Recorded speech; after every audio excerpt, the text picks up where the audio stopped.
You don't understand anything. Alexander Hartwell did not raise his voice, but the authority in it was absolute. It was the tone of a man accustomed to being obeyed before he finished a sentence. The conference room fell silent. Sophie Ramirez stood just inside the doorway. Small fingers curled around the strap of her faded backpack. She had wandered in because the door was open and the screen was bright. And because one word overload had carried down the hallway like a warning bell 42 floors below them, Chicago's evening traffic glowed red and white along the river. Up here, everything was glass, steel, and quiet power.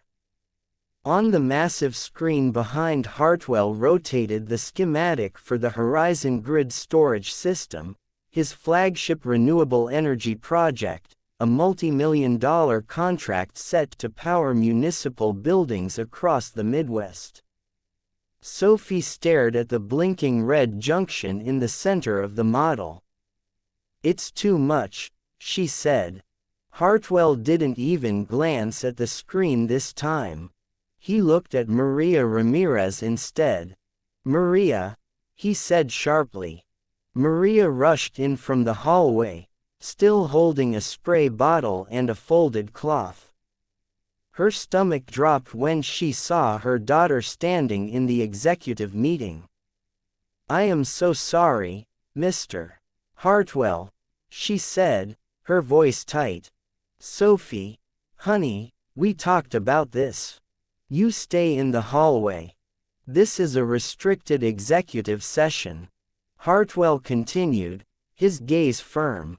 "These are complex engineering protocols involving federal compliance, thermal management algorithms, and phased transfer sequencing.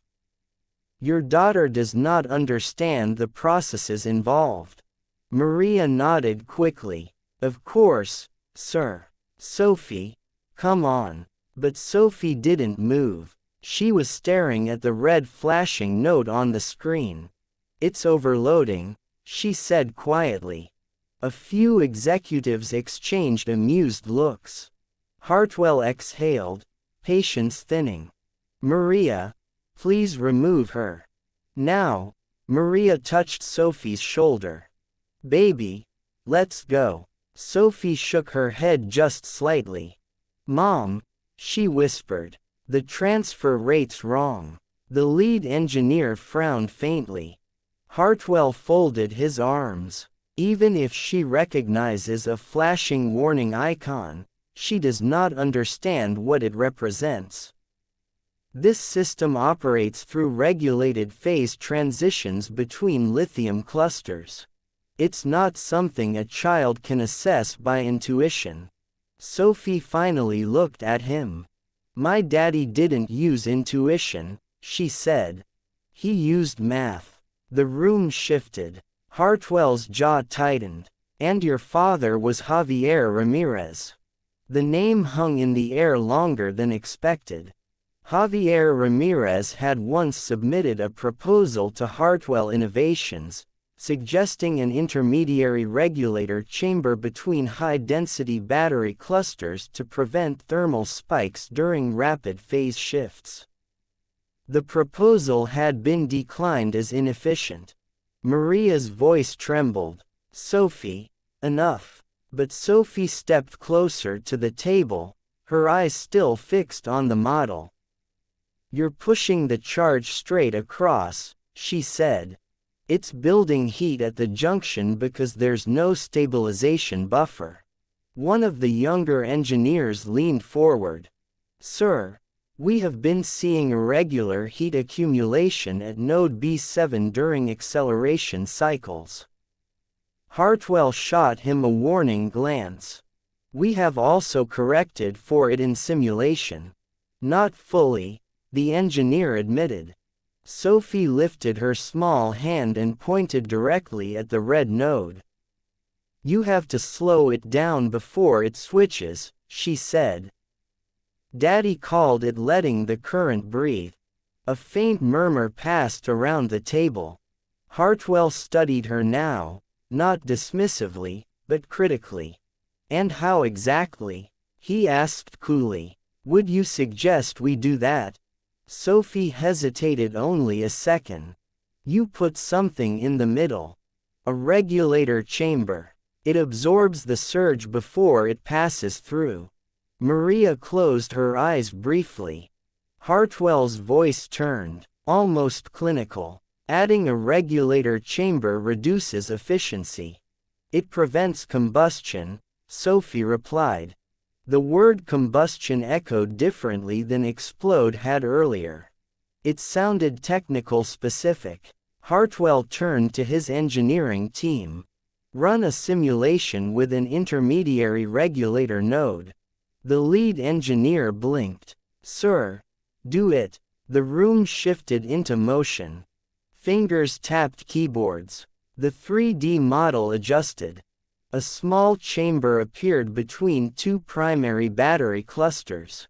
Reduce transfer velocity by 12%. Sophie added softly. Several executives stared at her. The engineer hesitated, then made the adjustment. Temperature metrics began scrolling in the corner of the display. 102 degrees 98-99. The red warning indicator dimmed to orange, then yellow, finally green. No one spoke. Run full load, Hartwell said. The system reset. The energy flow surged across the model, now slowed fractionally as it passed through the regulator. Stable. No spike, no surge, no overload. Silence filled the room, not the awkward kind, the heavy kind. Hartwell stared at the data for several long seconds.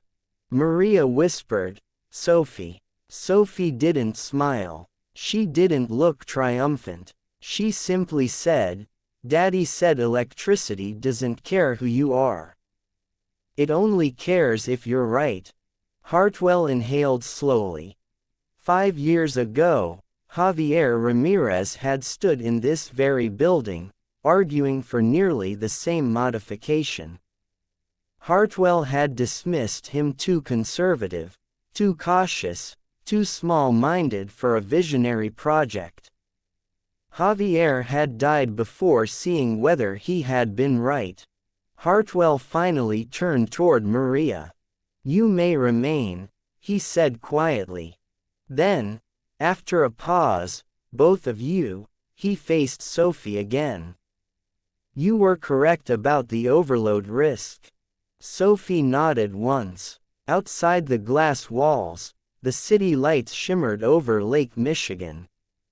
In neighborhoods across Chicago, families were finishing dinner, meatloaf, green beans, reheated leftovers, unaware that a project promising jobs and stability had come within inches of catastrophic failure.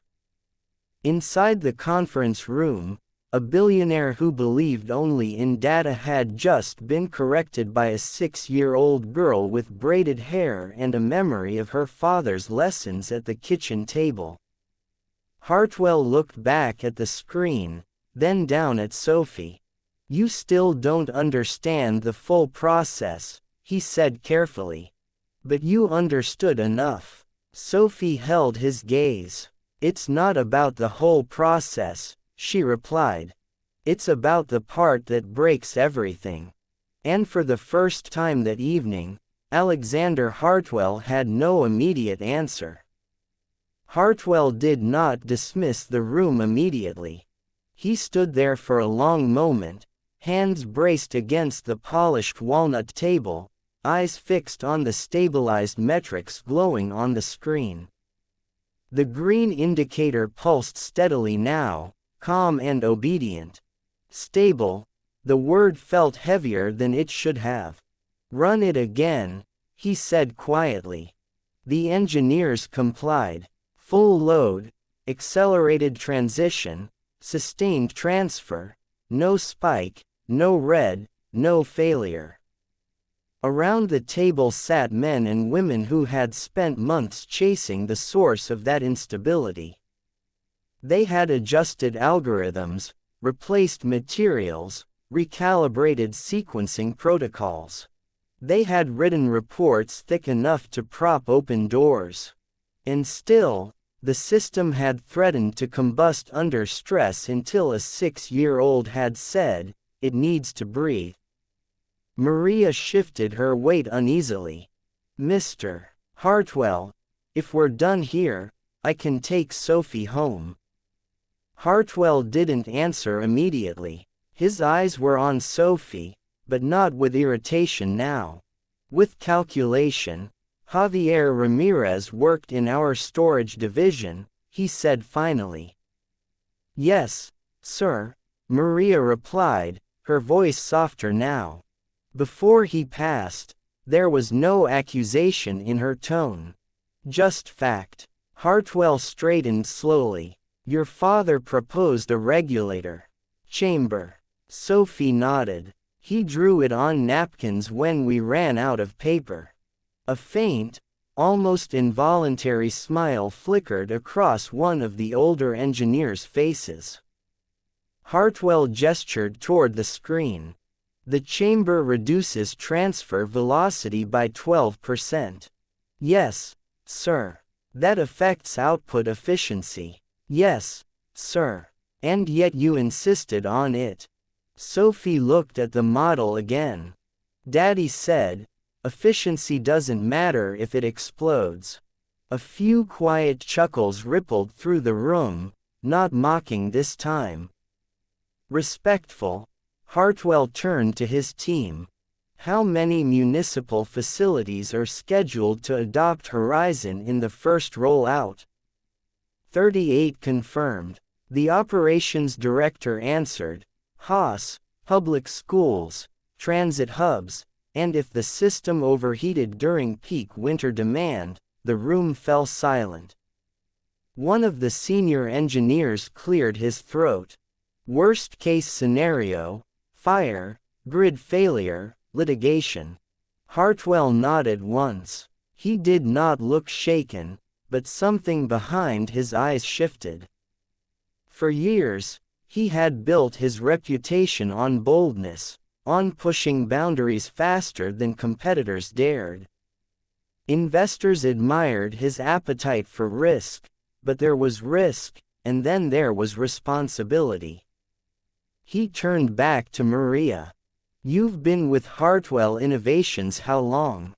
3 years, sir."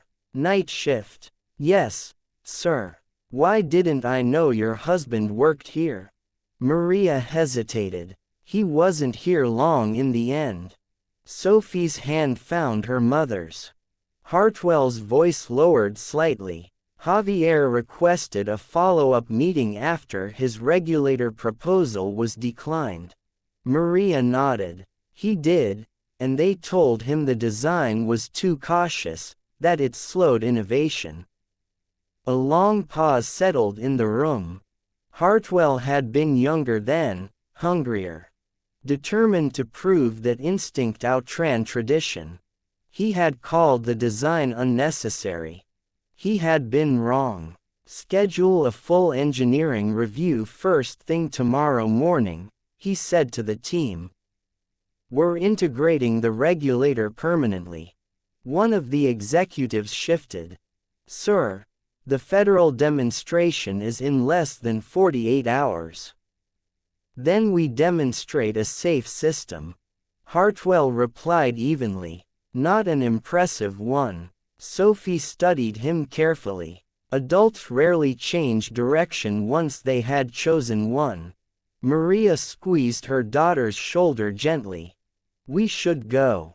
Hartwell shook his head. "Not yet." He crouched slightly so that he was no longer towering over Sophie. The room watched. "Why didn't you stay quiet?" he asked her. It wasn't a challenge. It was a genuine question. Sophie thought about it. "Because nobody listens when something's small," she said. "But small things are what break everything."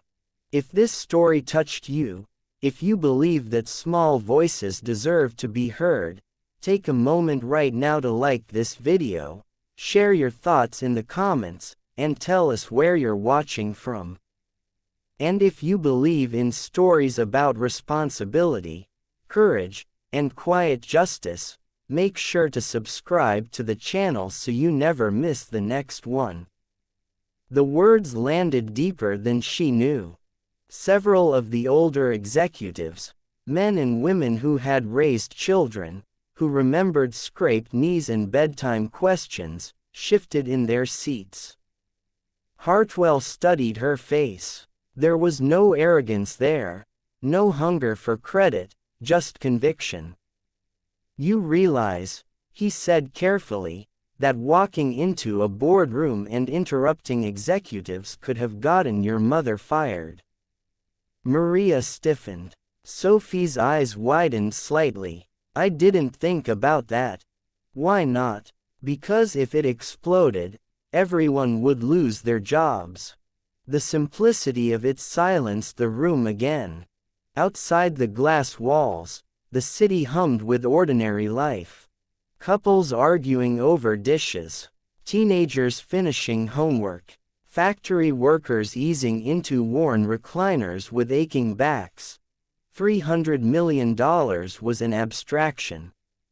Heat was not. Hartwell rose slowly. Maria, he said, his tone steadier now, effective immediately. Your schedule will shift to daytime with benefits.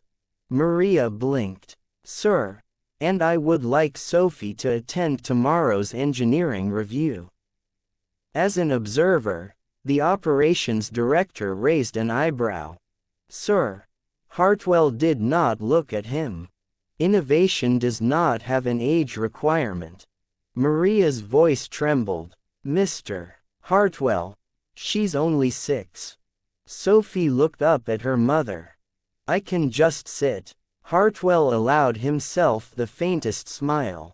That's all I ask. He turned back to the screen one last time. Green, stable. 5 years ago, he had believed boldness alone built the future. Tonight, a child had reminded him that caution was not weakness. It was care, and care built things that lasted. As Maria and Sophie stepped toward the door, Sophie paused. Mr. Hartwell. He looked at her. Daddy said something else, too. Yes, he said. That sometimes the smartest people in the room are the ones nobody sees. Hartwell glanced around the conference table at the tailored suits at the degrees framed on office walls at the janitorial cart waiting quietly in the hallway.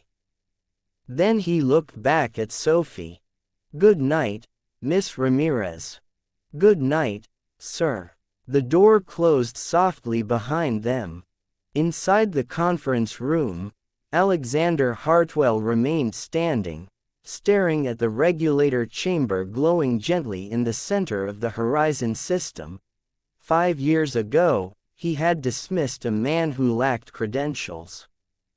Tonight, that man's daughter had corrected him, and for the first time in a long while, Alexander Hartwell did not feel threatened by being wrong. He felt responsible for it. The next morning, the engineering review did not feel like a meeting. It felt like a reckoning. At 8 a.m., sharp senior engineers, safety consultants, and federal compliance observers gathered in Horizon's main development lab. Unlike the polished conference room upstairs, this space smelled faintly of metal, coffee, and soldered wiring. It was where things were built, not merely approved. Sophie sat at the far end of the long steel table, her feet not quite touching the floor. Maria sat beside her, posture straight, hands folded tightly in her lap, as if afraid even breathing too loudly might cost her this fragile new stability. Alexander Hartwell entered last. He wore no jacket today, just a crisp white shirt with the sleeves rolled neatly to his forearms. The subtle signal did not go unnoticed. He was not here to posture. He was here to work. "Let's begin," he said evenly.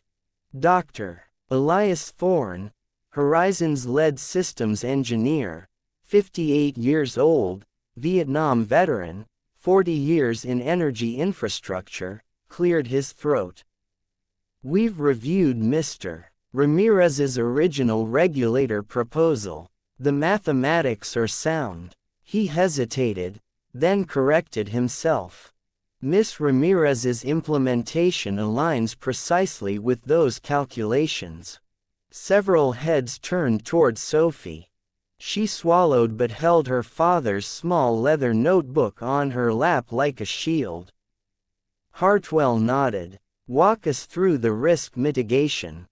Dr. Thorne tapped the screen. "The regulator chamber reduces thermal acceleration by dispersing peak load before transfer. In layman's terms, it prevents overheating during demand spikes and long-term efficiency." One of the investors asked. "Minimal reduction," Thorne admitted. "But catastrophic risk drops by 63%. A murmur spread through the room. Hartwell folded his arms. "Catastrophic risk is not an acceptable business model." He let that hang in the air. Across the table, one of the younger engineers, mid-30s, Harvard graduate, leaned forward. "Sir, with respect, the original decision to omit the regulator wasn't irrational. It allowed us to advertise higher output." Hartwell looked at him calmly. "And if a school caught fire?" Silence. Maria's fingers tightened. Hartwell turned to Sophie. "Would you explain it the way your father did?" The room stilled. Sophie looked up slowly. Her voice was small but steady. "Daddy said, energy is like people. If you push too hard, something breaks. You have to let it rest before it moves again.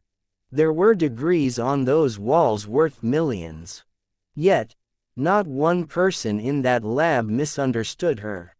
Dr. Thorne gave a slow nod. "That's correct." Hartwell exhaled quietly. 5 years ago, he had dismissed Javier Ramirez's design as overly cautious. He had been chasing headlines, market dominance, the title of visionary. Now he imagined the headlines that could have followed a failure. Horizon ignites public facility. Lives lost in energy system explosion. He felt a tightening in his chest that had nothing to do with profit margins. Effective immediately, Hartwell said the Ramirez regulator becomes a permanent structural component of Horizon. The room absorbed it and he added, "We revise all public statements to emphasize safety architecture." One investor frowned slightly. "That changes the narrative." "Yes," Hartwell replied, "it does." He walked toward the prototype unit in the center of the lab. Steel, copper, innovation humming quietly beneath its shell. He placed his hand against its casing. "I built this company on ambition," he said. "But ambition without humility is negligence." The older compliance officer in the back gave a faint approving nod. Hartwell turned back toward Maria and Sophie. "Mrs. Ramirez," he said formally, "your husband's contribution will be credited in full in tomorrow's federal presentation." Maria's breath caught. "Additionally," he continued, "I am establishing the Javier Ramirez Safety Fellowship for community-based engineering students. Funded personally." The lab went silent again. Maria's eyes filled, but she kept her composure. "That's very generous," Sir. It's not generosity, Hartwell said quietly. It's correction. Sophie studied him. He didn't look like a villain anymore. He looked like a man who had just realized the weight of his own decisions. Doctor. Thorne approached Sophie cautiously. May I see your father's notes? She nodded and handed him the notebook. The pages were worn, margins filled with careful calculations, sketches drawn in blue ink, some pages stained faintly with what might have been coffee. Thorne turned each page slowly, respectfully. This, he murmured, is beautiful engineering. Maria pressed a hand to her mouth. Hartwell watched the exchange. For the first time in years, he felt something unfamiliar in a boardroom. Not competition, gratitude. The review lasted 3 hours. Questions were raised, simulations rerun, stress tests extended. Each time, the system held stable. At noon, as the team dispersed for a short break, Hartwell approached Maria privately. I owe you an apology, he said. She met his gaze cautiously. For what, sir? For not listening 5 years ago. Maria considered her words carefully, the way adults who have endured loss often do. My husband didn't need recognition, she said softly. He needed someone to believe him. Hartwell nodded once. I failed him. Sophie tugged gently on her mother's sleeve. Mom. Maria looked down. Can we get pancakes after this? Sophie whispered. The simplicity of it, pancakes. After federal energy reform made Maria laugh through her tears. Hartwell allowed himself a small smile. There's a diner on Maple Street, he said. Best pancakes in the city. Sophie brightened. Doctor. Thorne returned, notebook in hand. Mr. Hartwell, the federal inspectors are satisfied. We're cleared for demonstration. A weight that had sat on Hartwell's shoulders for months lifted quietly. Good, he said, but as the room emptied, he remained for a moment longer. Staring at the regulator chamber now permanently integrated into Horizon's core, a small addition, a quiet safeguard, a reminder. Sometimes progress isn't louder, it's wiser. He turned towards Sophie. Miss Ramirez. Yes, sir. Would you like to push the activation button tomorrow? Her eyes widened. Really? Really? Maria inhaled sharply. Mr. Hartwell. That's not necessary. It is, he said gently. The system runs because she spoke. Sophie stood a little taller in her chair. 6 years old, ignored yesterday. Essential today. As they prepared to leave the lab, Hartwell glanced once more at the steel walls, the wires, the glowing core. He thought of Javier Ramirez, of napkin sketches, of a man without credentials who had been right. Justice, he realized, does not always arrive with applause. Sometimes it arrives in the steady hum of something that does not explode. Chapter 4. The federal demonstration drew a crowd larger than anyone had expected.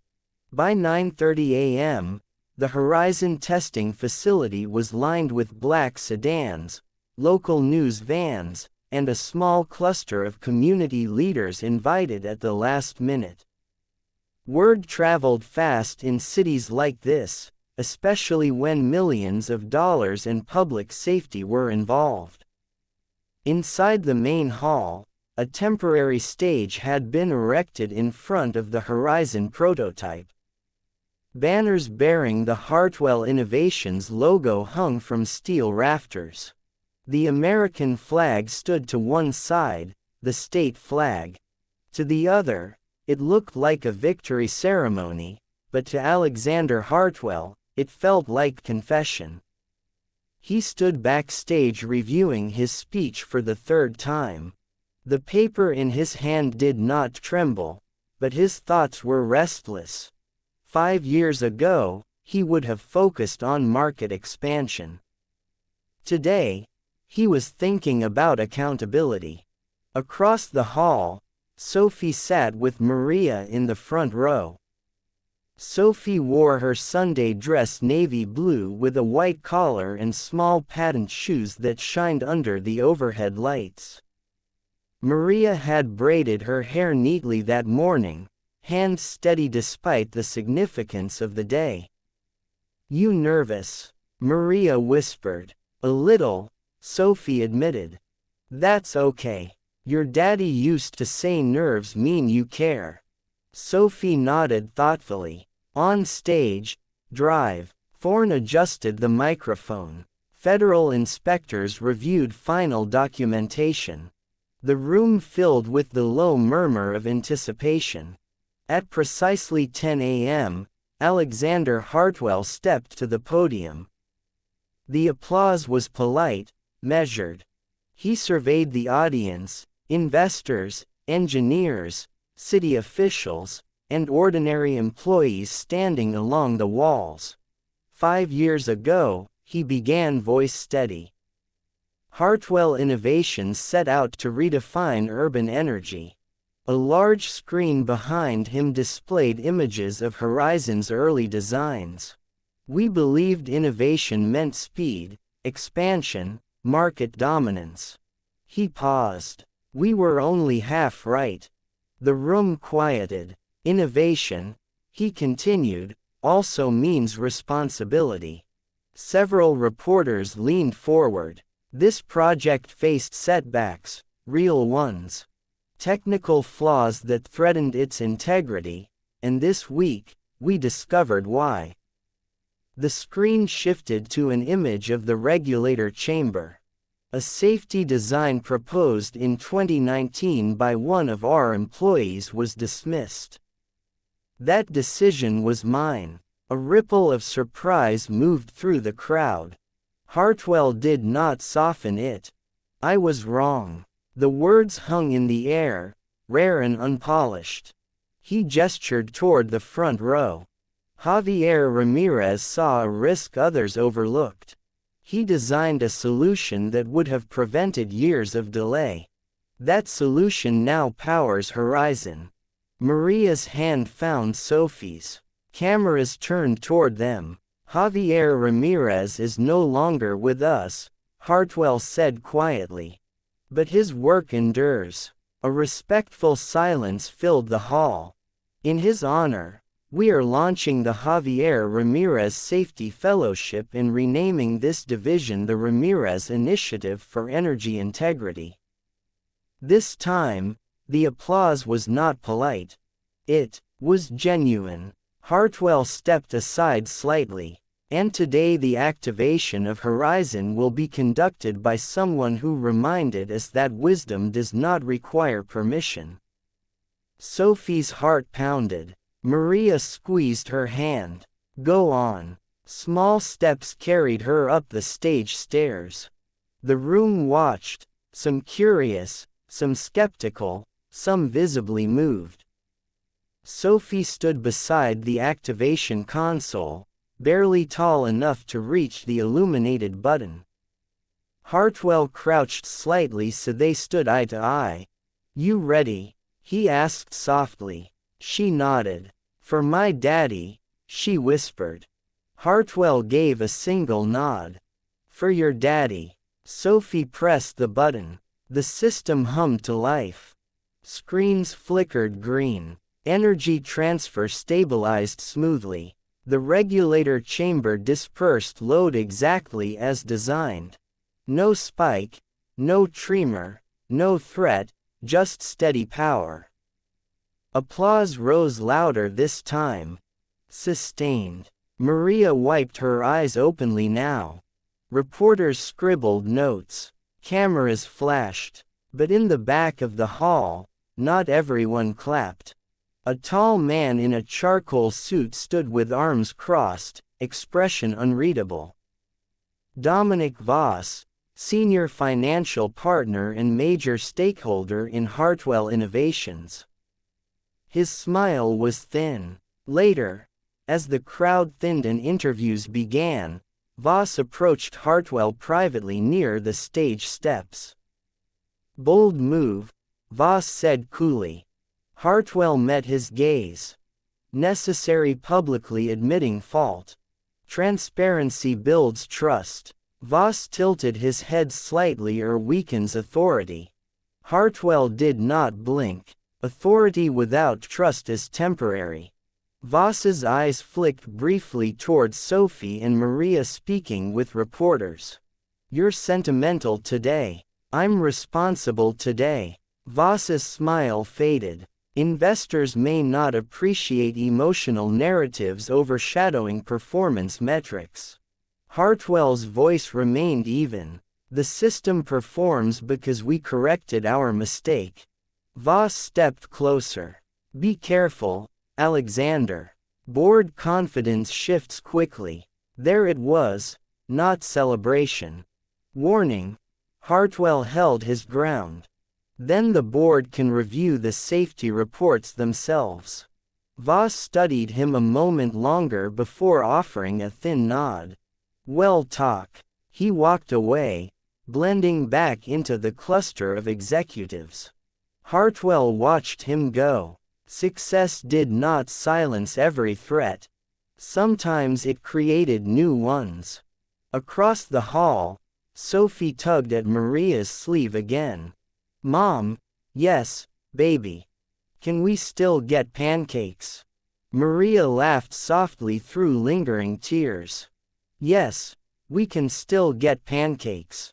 Hartwell approached them. "I believe I owe you both breakfast," he said. Maria hesitated politely. "That's not necessary, Mr. Hartwell." "It is," he replied gently. "Innovation runs better on full stomachs." Sophie grinned. As they exited the facility into bright late morning sunlight, Hartwell felt something shift inside him again. Not pride, purpose. Behind them, Horizon continued to hum steadily. But above the applause, above the recognition, a quieter truth settled. Success had been saved. Reputation had been repaired. Yet power, once challenged, does not retreat quietly. Dominic Voss had not applauded and men like him did not forget.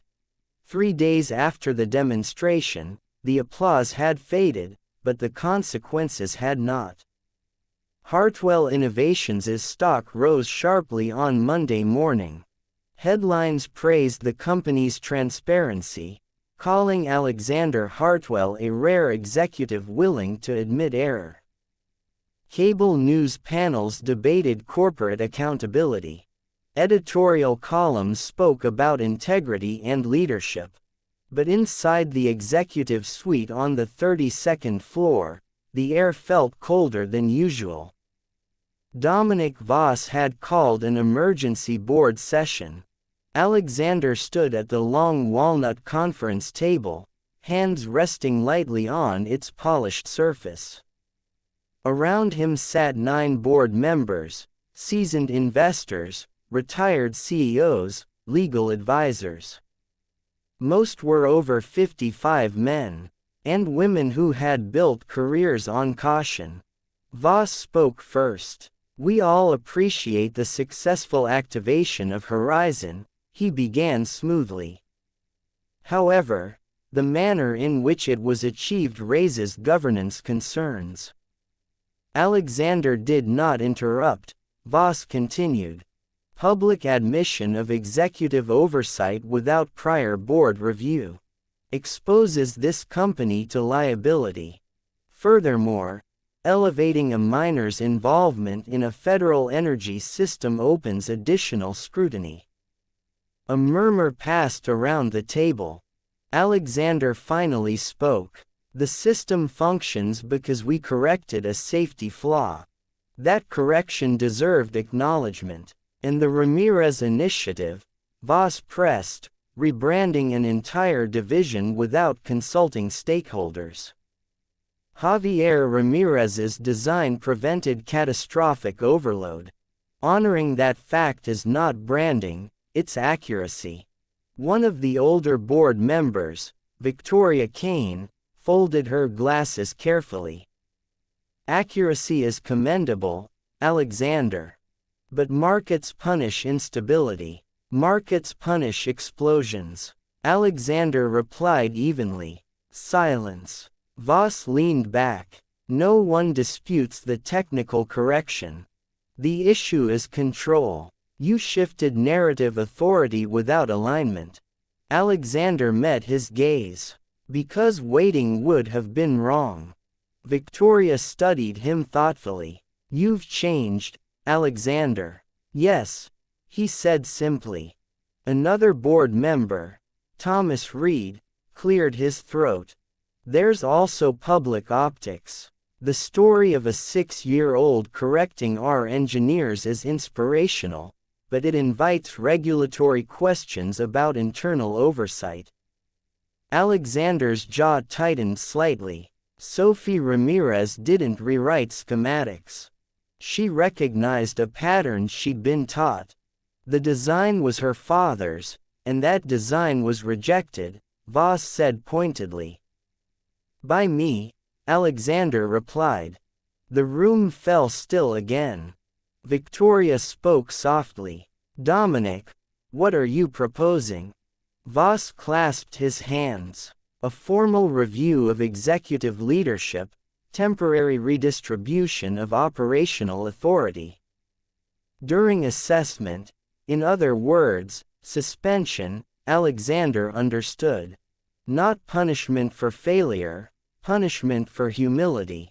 Thomas shifted uncomfortably. That seems excessive given the positive outcome. Positive outcomes do not excuse procedural breaches. Voss countered. Alexander straightened. If you believe I endangered this company by correcting a safety failure, say it plainly. Voss held his gaze. I believe emotional decision-making weakens executive strength. Alexander allowed a small, tired smile. Responsibility isn't emotion, Victoria interjected before tension escalated further. Enough. We will commission an independent governance review. No immediate suspension. Voss's expression flickered, controlled but dissatisfied. For now, he said. The meeting adjourned with polite nods and tight smiles. As the board dispersed, Victoria lingered behind. You're fighting a different battle than you realize, she said quietly. Alexander exhaled. I know. Dominic doesn't oppose safety. He opposes unpredictability. And honesty is unpredictable for men who build power on certainty. Yes. She placed a hand briefly on his arm.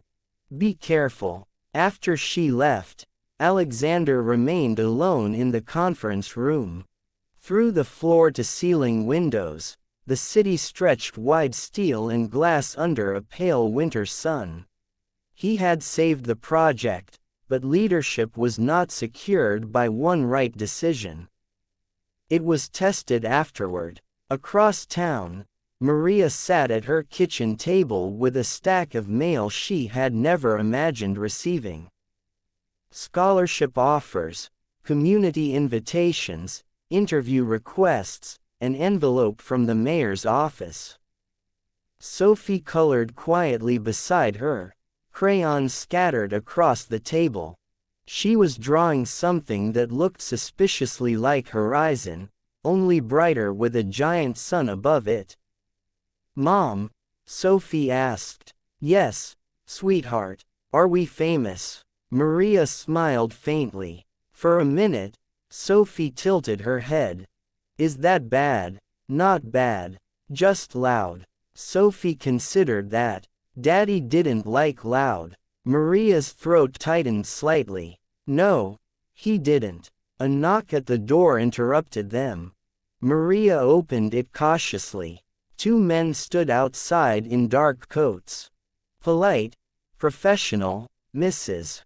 Ramirez. One asked. Yes, we're conducting a follow-up regarding the Horizon activation.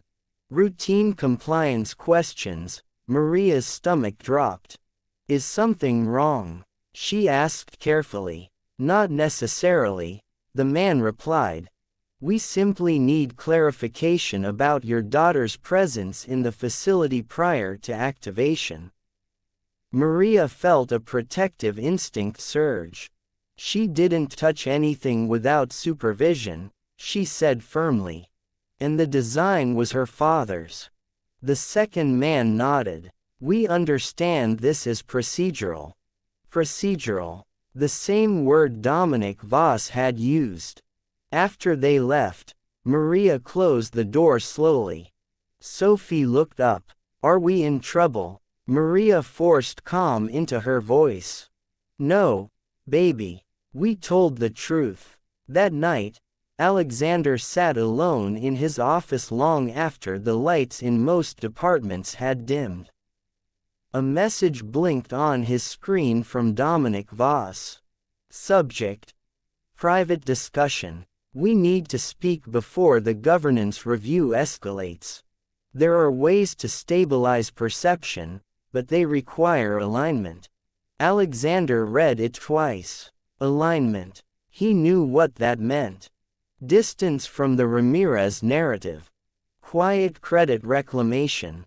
Control restored. He closed the message without replying. Outside his window, Horizon's facility lights glowed faintly in the distance.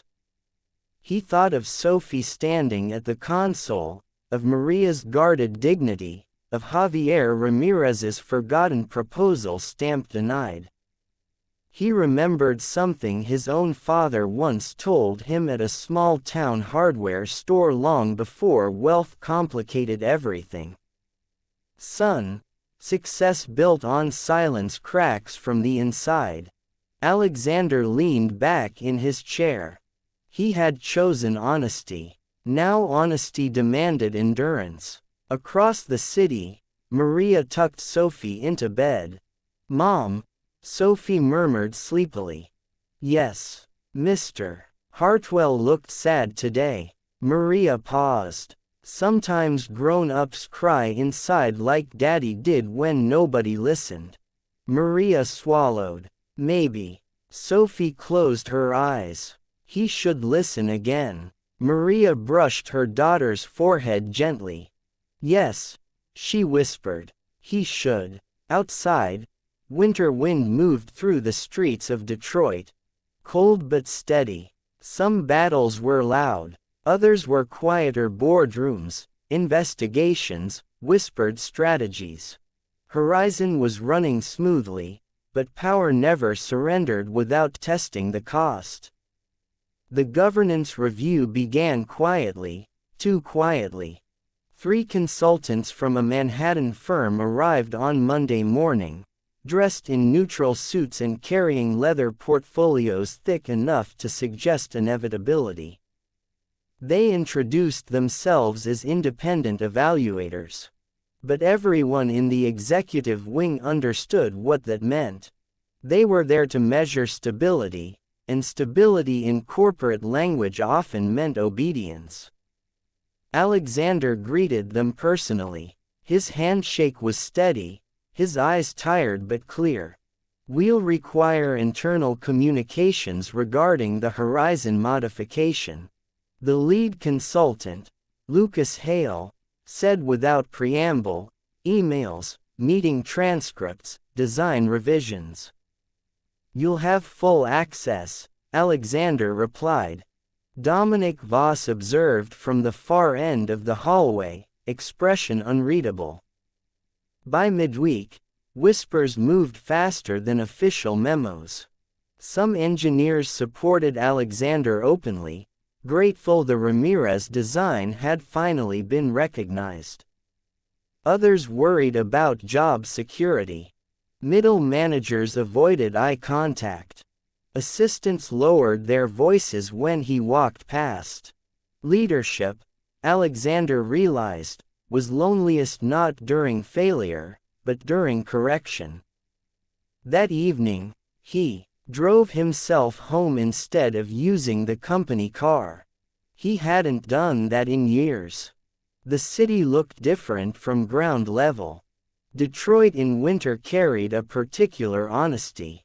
Brick buildings, aging diners, street lights casting long shadows on sidewalks where generations had worked.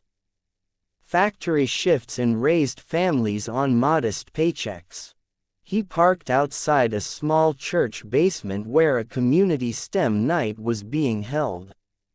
He hadn't told anyone he was coming. Inside, folding chairs formed uneven rows. Coffee brewed in industrial urns. A group of parents, mostly working class, many over 45, stood with arms crossed, listening as a volunteer explained basic circuitry to children. Maria was there. She stood near the back, coat draped over one arm, watching Sophie kneel on the floor with other kids around a plastic robotics kit.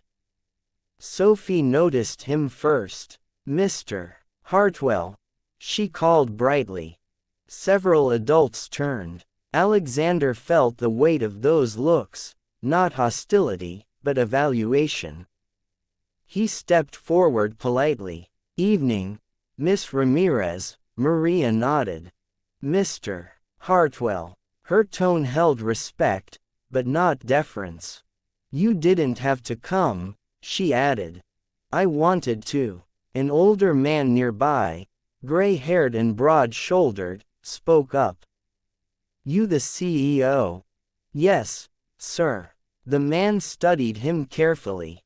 "Heard you admitted you were wrong." "Yes, sir." The man nodded once. "That's rare." Alexander accepted that without embellishment. Sophie tugged his sleeve. "Look," she said, holding up a small blinking circuit board. "We're building safe systems." Alexander crouched down.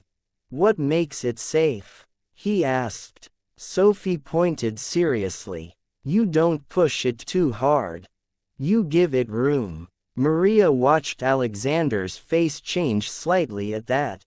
"Javier taught her that," she said quietly. Alexander nodded. "He taught me something too," he replied. The older parents exchanged glances. In rooms like this, reputation wasn't decided by quarterly reports. It was decided by humility. After the event ended, Maria approached him privately near the coffee table. "They came by again," she said. "Who?" Regulatory follow-up, asking if Sophie influenced operational changes. Alexander's jaw tightened. "She didn't. I know that, but they're circling." Alexander exhaled slowly. "Dominic Voss has influence with some federal partners." Maria crossed her arms. "So this isn't about safety anymore." "No," he admitted. "It's about control." Maria studied him carefully. "Are you going to step back?" Alexander looked at Sophie, laughing with another child. "No." Maria's expression softened slightly. "Good." Back at Hartwell headquarters the following morning, Hale's team requested a closed-door session with Alexander. Dominic Voss attended. "We've identified procedural irregularities," Hale began, specifically regarding unauthorized facility access by a miner prior to activation. Alexander remained composed. The system modifications were reviewed and implemented by licensed engineers, but the narrative suggests otherwise, Voss interjected.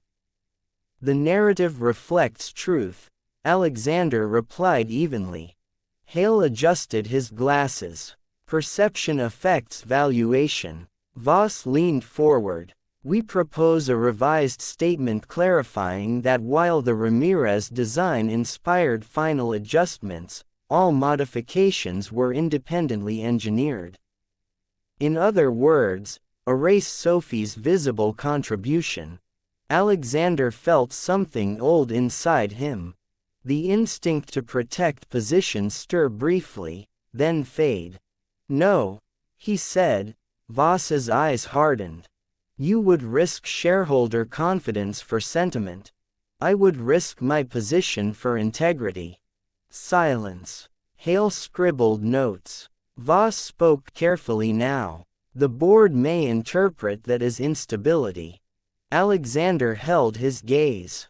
Then let them. Later that afternoon, Victoria Kane called him privately. They're building a case, she warned. Not against the project, against you. I expected that. Dominic believes you've shifted from decisive to ideological. Alexander gave a faint smile. Sometimes they look similar. Victoria sighed. You're forcing a reckoning long overdue. Across town, Maria made a decision. She called Victoria Kane directly. I don't usually interfere in corporate matters, Maria said calmly when Victoria answered. But my daughter is being used as leverage. Victoria listened carefully. Mrs. Ramirez, she replied, your daughter exposed a flaw. That threatens certain narratives. Maria's voice remained steady. Javier used to say, integrity isn't loud. It's consistent. Victoria paused thoughtfully. I appreciate your call. That night, Sophie lay awake longer than usual. She listened to the faint hum of traffic outside. Mom, she whispered. Yes. Did I break something? Maria walked into her room and sat beside her. No, baby. Then why are people arguing? Maria brushed her hair gently. Because when you show someone they're wrong, they have to decide who they want to be next. Sophie absorbed that slowly. Will Mr. Hartwell be okay? Maria smiled faintly. That depends on whether he remembers what he learned. The next morning, before the board reconvened, Hartwell Innovations received an unexpected statement signed by over 200 employees. We stand behind the Ramirez design. We stand behind transparency. We stand behind leadership that corrects mistakes rather than hides them. Dominic Voss read the statement twice. Public support complicated quiet removal. In the boardroom, Victoria addressed the members firmly. We must decide whether we are protecting shareholders or protecting pride. The vote would be taken by end of day. Outside the building, reporters gathered again.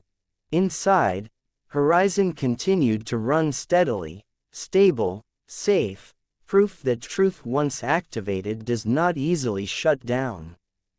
Power was being tested, and for the first time, it was not clear who would prevail. The vote came at 4:47 p.m.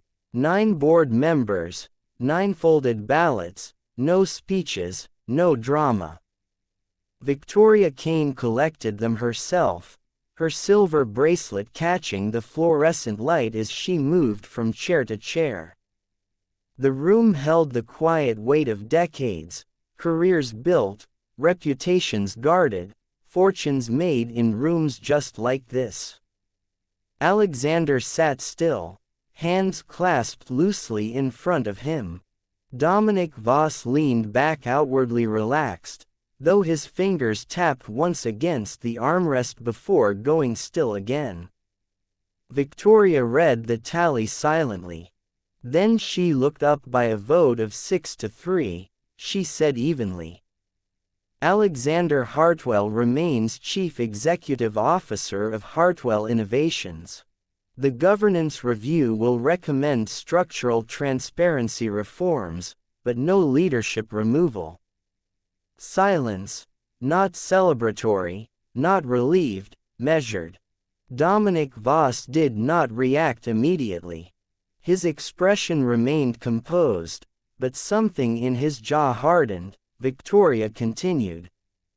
Furthermore, the board affirms full recognition of the Ramirez Initiative and its foundational design contribution. That part landed heavier. Voss finally spoke, voice calm, but colder than before. Then, I hope we're prepared to manage market volatility, Alexander answered quietly. We'll manage it with truth. The meeting adjourned. As members filed out, Victoria paused beside Alexander. You survived the vote, she said softly. That wasn't survival, he replied. That was accountability. She studied him. You understand this isn't over. I do.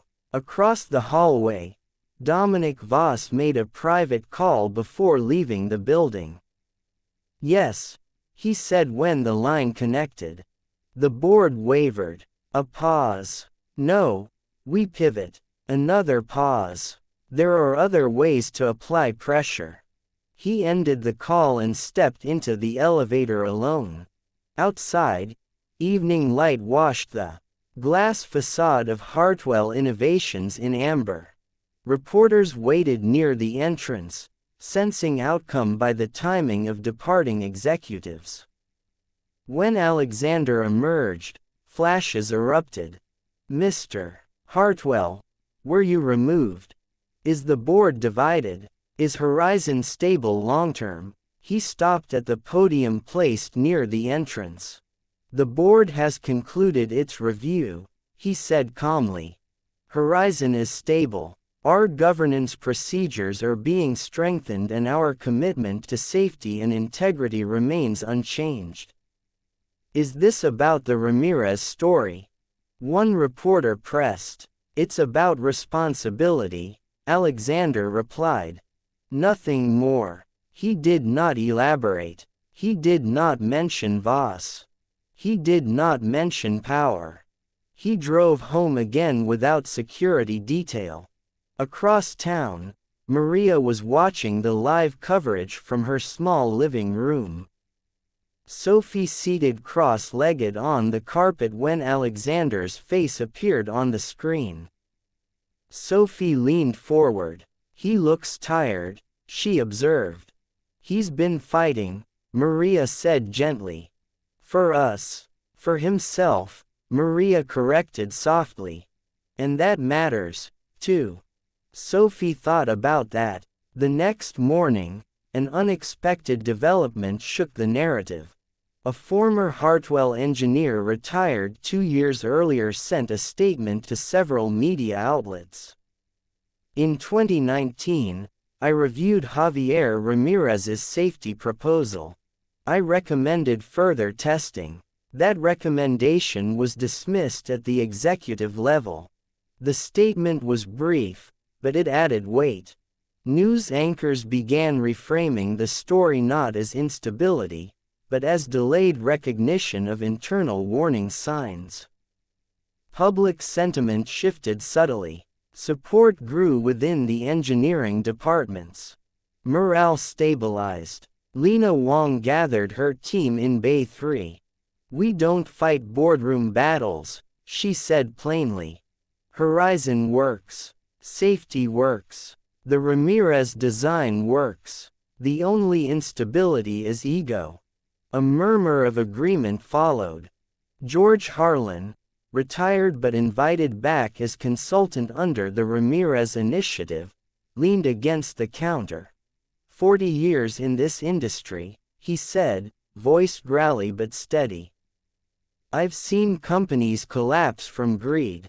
I've never seen one collapse from honesty. A younger engineer raised a hand. What can we do? Lena answered without hesitation. Stand by the truth. Across town, Maria received a different kind of visit. Lena Wong, now director of engineering under the Ramirez Initiative, knocked on her apartment door with a folder in hand. I wanted to discuss something, Lena said gently. They sat at the small kitchen table where bills and scholarship letters still lay. We're creating a youth engineering mentorship, Lena explained, focused on underrepresented communities. We'd like Sophie involved, not as a symbol, as a participant. Maria listened carefully. She's 6, she said. I know. We'd protect her. Structured sessions, no media. Maria looked towards Sophie's bedroom. She deserves a childhood. She'll have one, Lena assured her. We just don't want her brilliance silenced by backlash. Maria thought for a long moment. Javier always said, talent without courage gets buried. Lena nodded. Exactly. That night, Sophie sat cross-legged on her bed, holding her father's old notebook. The handwriting was faded, but steady.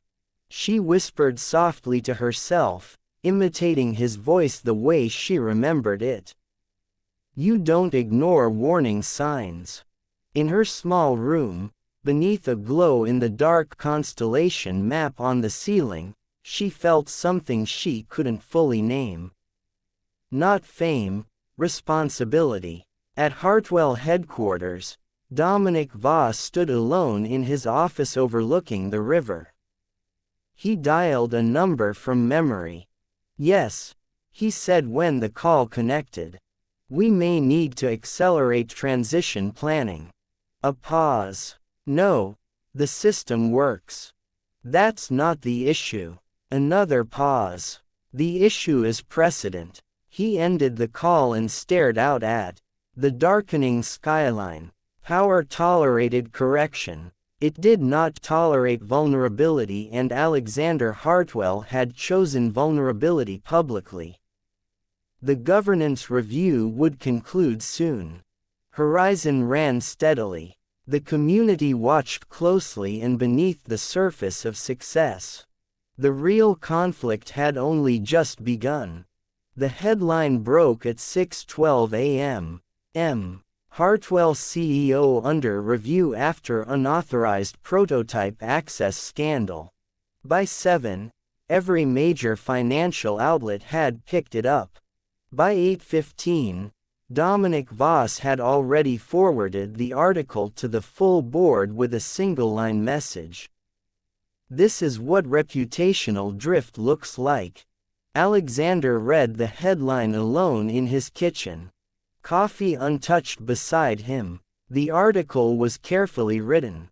No direct accusations, no outright condemnation, just enough insinuation to cast doubt, anonymous sources, internal concerns, governance, instability.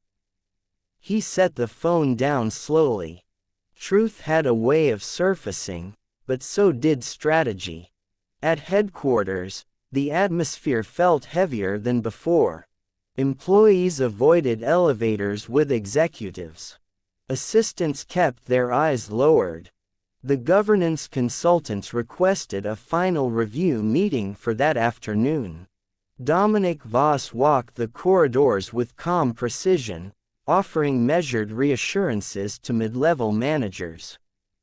Leadership transitions are normal, he said gently to one group. The company must remain steady. Transitions. The word traveled faster than the truth. Meanwhile, across town, Maria heard about the article from a neighbor before she saw it herself. You and Sophie on the news again. Mrs. Delgado said from the hallway, holding her tablet. They're saying there was trouble. Maria forced a polite smile. There wasn't trouble. There was honesty. Mrs. Delgado nodded approvingly. Honesty always makes trouble first. Maria carried those words inside with her. At 9:30, a black SUV parked outside the Ramirez apartment building. Two reporters stepped out. Maria watched from behind the curtain. She did not open the door. Sophie noticed. Are they mad? Sophie asked softly. No, Maria replied. They're curious. Like when you find something shiny. Yes, Maria said gently. But shiny things can get scratched if too many hands grab them. Sophie considered that quietly. Back at Hartwell Innovations, the final governance session began at 2 p.m. Lucas Hale cleared his throat. Our review concludes that while no regulatory laws were technically violated, executive communication protocols were bypassed. Alexander remained composed. Dominic Voss leaned forward, which suggests a pattern of unilateral decision-making. Victoria Kane interjected calmly. Our decisive leadership. Voss did not look at her. Hale continued. We recommend temporary executive oversight by a board-appointed operational committee to restore investor confidence. There it was, stripped of polite language, a demotion without calling it one. Alexander folded his hands. And if I refuse? Hale hesitated. Voss answered smoothly. The board would be obligated to consider replacement. Silence. Alexander looked around the table. He saw calculation in some faces, discomfort in others, weariness in a few. He thought of Sophie pressing the activation button, of Javier Ramirez's proposal stampeded, of Maria standing firm in a small kitchen while reporters lingered outside. Power tested courage quietly. He stood. I will not step aside.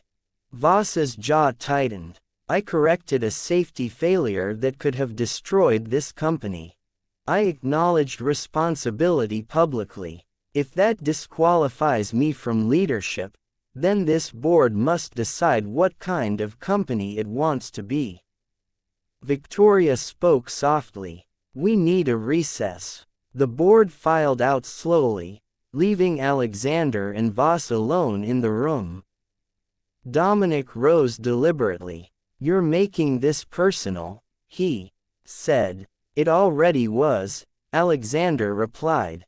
Voss's eyes sharpened. You think this is about a child in a blueprint. It's about predictability. Markets fear unpredictability. Markets fear explosions more. Voss stepped closer. You've built your identity on control. And now you're preaching vulnerability like it's strategy. Alexander did not flinch. Control without accountability is rot. Voss's voice lowered. If you fall, Alexander, it won't be because the system failed. Alexander met his gaze evenly. No, it'll be because someone preferred power over truth. They stood in silence. Then Voss walked out. That evening, as news channels debated corporate instability, Hartwell Innovations engineers gathered quietly in the break room. Lena Wong stood before them. We all know what's happening, she said plainly. Horizon works because we corrected our mistake. Voss building external pressure, he warned. If stock drops further, the board may reconsider. Alexander nodded. Then we prove performance. How? Alexander looked toward the Horizon data screen by expanding safely. That weekend, he made an unconventional decision. He requested a community forum. Not investors, not analysts, employees, families, local residents. Sunday evening, the Hartwell Auditorium filled not with suits but with parents, factory workers, teachers, retirees. Maria arrived cautiously with Sophie. Unsure what to expect, Alexander stepped onto the modest stage without spotlight theatrics. I've spent most of my career presenting to shareholders, he began. Tonight, I want to speak to neighbors. The room quieted. Horizon was designed to power cities safely, but we nearly compromised that safety by ignoring a voice we should have heard. He did not name Voss. He did not attack anyone, he continued. This company exists because communities trusted it. That trust cannot be quarterly. An older man in the third row raised his hand. Are you going to sell out to investors? Alexander shook his head. Not if it costs safety, a woman near the aisle asked. Is my job safe? If Horizon performs as it should, Alexander replied. Your job is safer than it was last month. Honest, measured. Maria watched him carefully. This was not the man who had barked orders and polished boardrooms years ago. This was someone learning restraint. At the end of the forum, Sophie tugged his sleeve again. Mr. Hartwell. Yes. You didn't cry this time. A faint smile touched his face. I don't need to. Why? Because I'm not afraid of listening anymore. Sophie nodded approvingly. Behind them, Dominic Voss stood in the shadows near the back of the auditorium. He had attended without announcement. He watched the crowd, watched the applause, watched employees stand a little straighter. Voss understood something in that moment. He had misjudged the terrain. This was no longer about a blueprint. It was about narrative ownership. And Alexander had shifted the narrative beyond the boardroom. As the crowd dispersed into the cool Sunday night, Maria walked beside Alexander briefly.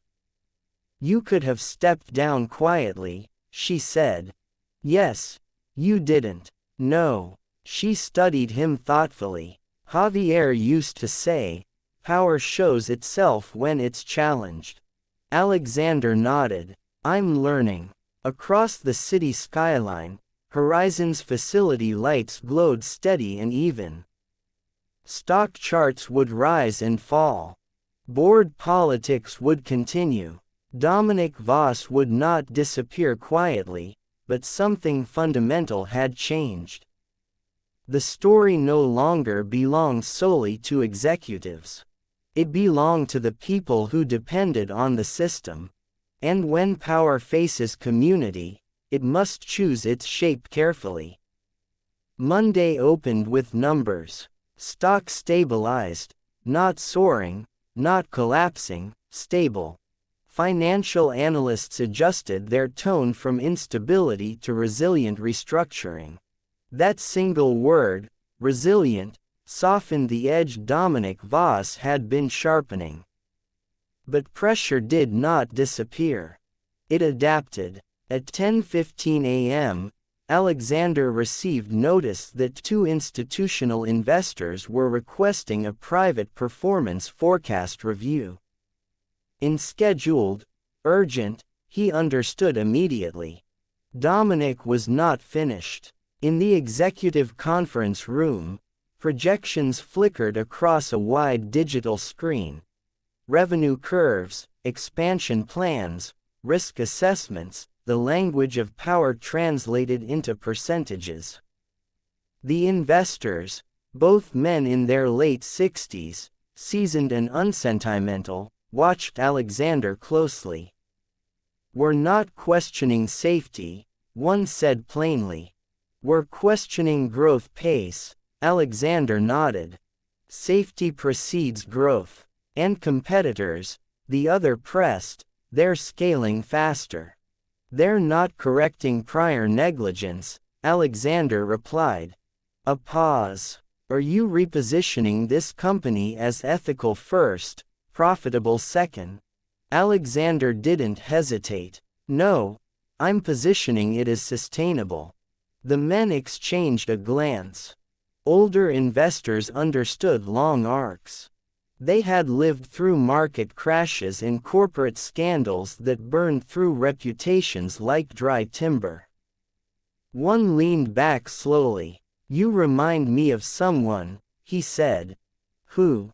Alexander asked. My father ran a steel plant in Pittsburgh, lost money once because he refused to cut safety corners. The board tried to remove him and he outlasted them. A faint shift in the room. Performance metrics continued, but the tone had changed. Across town, Maria felt the shift differently. The reporters had retreated for now, but something else had emerged. Invitations. A local high school requested Sophie speak at a STEM encouragement assembly. A nonprofit wanted Maria on a panel about workforce inclusion. Maria declined most of them. Sophie was 6, not a symbol. Still, the world was pressing gently at their door. That afternoon, Lena Wong visited again, this time with data. The Ramirez initiative is gaining traction, she explained at Maria's kitchen table. We're seeing internal safety reporting increase by 23%. Engineers feel heard. Maria listened quietly. That's good. She said it is, but Dominic Voss is pushing a parallel initiative, fast expansion of Horizon licensing overseas.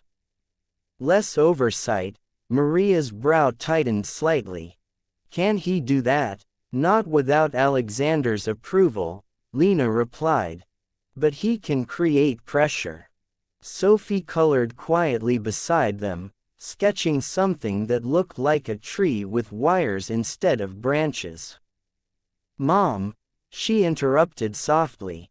Trees grow slow. Maria smiled faintly. Yes, they do. Lena looked at Sophie thoughtfully. Exactly. That evening, Dominic Voss met privately with 2 division heads in a downtown steakhouse. Dim lighting, polished wood, heavy curtains that swallowed sound. Alexander is limiting expansion velocity, Voss said calmly. The board needs internal support for aggressive growth. One executive hesitated. Horizon just stabilized. Stability is temporary. Voss countered. Dominance is permanent, the second executive asked carefully. And if safety flags rise during accelerated rollout, Voss's expression cooled. We manage messaging. The word manage landed heavily. Back at Hartwell headquarters the next morning, a small anomaly appeared in Horizon's regional test data. Nothing catastrophic, but subtle. A slight surge in heat metrics during peak load simulation. Lena reviewed it first, then again. She forwarded it to Alexander immediately. He stared at the numbers in silence. Is it the regulator chamber? He asked. No, Lena replied. It's external grid integration variance. Scalable potentially. Dominic Voss entered the operations floor minutes later. Problem? He asked lightly. Adjustment, Alexander said evenly. Voss studied the screen. It's minor for now, Lena replied. Voss turned to Alexander. This is why we accelerate licensing, diversify exposure. Alexander shook his head. This is why we strengthen integration protocols before expansion. The tension was no longer hidden. It lived openly in operational decisions. Later that day, Victoria Kane called an informal board check-in. Dominic is advocating rapid scaling before fiscal year close, she said directly. And you? Alexander asked. I advocate caution, she replied. But votes depend on confidence. Then we give them performance, Alexander said. That evening, he made another unconventional decision. He invited the entire engineering team junior to senior to an open data review session. No executives above director level, no financial strategists, just engineers. Lena presented the integration variance transparently. Questions flowed. Ideas surfaced. Solutions formed collaboratively. George Harlan gave a faint approving nod. Alexander exhaled quietly. Months had passed, but the lesson remained. Listening wasn't weakness. It was strength. And in a city built on endurance, strength meant survival. The story reminds us that wisdom does not belong to titles, age, or wealth. It belongs to those who are willing to pay attention. It teaches that integrity means listening, especially to voices that are easy to dismiss. Sophie's courage shows that doing what is right is often uncomfortable, and that real leadership is measured not by power, but by humility and responsibility. For an audience that has seen systems fail and promises broken, the message is clear. Progress is not built on pride or speed, but on character.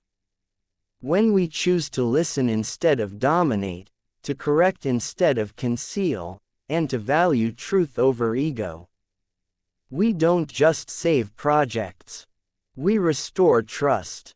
This video is a work of fiction created with the assistance of artificial intelligence. All characters, events, and situations are not real and do not represent any actual people or true stories. The content is intended for storytelling and emotional illustration.